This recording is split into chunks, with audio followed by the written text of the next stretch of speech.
সর্বশেষ কথা, আমাদের দেশে একটা সরকার আছে এখন, নাম কি? উপদেষ্টা সরকার। বলেন কি সরকার? এরা উপদেশ দিতে জানে, উপদেশ করছে। এরা চালু করার যোগ্যতা রাখে না, সেই অধিকার তাদেরকে দেওয়া যায় না। নির্বাচিত সরকার যারা আসবে তারাই দেশে আইন তৈরি করবে, কথা ঠিক কিনা? সেই জন্য বাংলাদেশ জামাত ইসলামী নির্বাচিত সরকার পাওয়ার জন্য উপদেষ্টা সরকারকে আমরা বলতে চাই, অতীতে যেভাবে নির্বাচন করেছে, জানতাম প্রকারে যেভাবে নির্বাচনকে ধ্বংস করেছে, ওই রকম নির্বাচন আমরা চাই না। আমরা ভালো নির্বাচন চাই, যে নির্বাচনে ভোট দিতে যাব, ভোট দিতে পারবো এবং সঠিকভাবে ভোট গণনা হবে, ভোটের রায় হবে, নিরপেক্ষভাবে নির্বাচন হবে, এমন একটা নির্বাচন আমরা চাই। অবশ্য কেউ কেউ আবার বলছে যে যাই হোক তাই হোক, তাড়াতাড়ি নির্বাচন করে দেন। এটা কি আমরা চাইবো? কেউ চাইতে পারে না, বাংলাদেশের জনগণ এটা চাইতে পারে না। আমরা চাই আগে সংস্কার, তারপরে নির্বাচন। বলেন তো, আগে সংস্কার তারপরে নির্বাচন, এটাই হইতে হবে। এখন উপদেষ্টা সরকারে যারা আছেন তারা যদি জলদি করতে পারেন কাজটা, তাহলে নির্বাচন আগে আসতে পারে, কথা ঠিক কিনা? আমরা বলবো জলদি করে হলেও সংস্কারের কাজ করে, তারপরে ভোটের ব্যবস্থা করেন। দেশের জনগণ আপনাদেরকে সাধুবাদ জানাবে, কথা ঠিক কিনা? সঙ্গে আমি সাথী ও বন্ধুগণ শেষবারের মতো বলে যাই, আমাদের আন্দোলন দুনিয়ার 60 বছরের সুখ শান্তির মাত্র আন্দোলন নয়।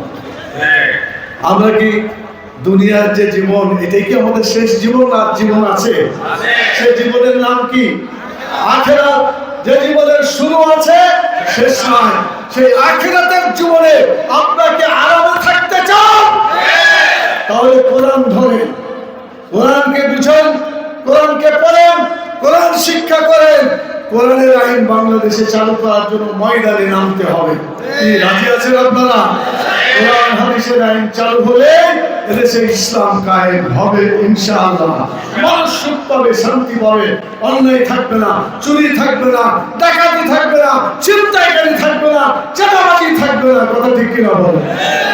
একজন আলেম সুন্দর কথা বললেন, একদল খাইয়ে পালাই গেছে, আর কিছু লোক খাচ্ছে, খাওয়া শুরু করেছে, খাওয়ার জন্য এখন ওট পেতে বসে আছে। এই কথাতে কোনো অপরাধ আছে?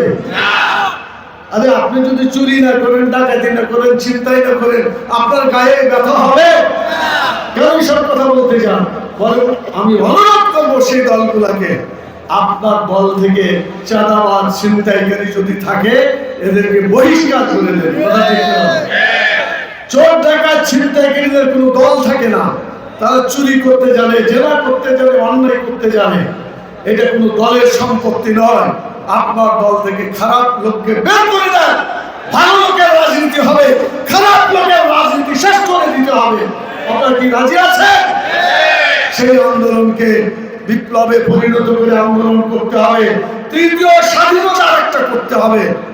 ৭১-এর স্বাধীনতায় সুফল পাওয়া যায়নি, দ্বিতীয় স্বাধীনতায় আমরা জালেম তাড়িয়েছি, কিন্তু জুলুম তাড়াইতে পারিনি, কথা ঠিক কিনা? ইসলাম আসলে জুলুম পালাবে, যদি ইসলাম না আসে জুলুম থেকে যাবে, ঠিক কিনা বলেন?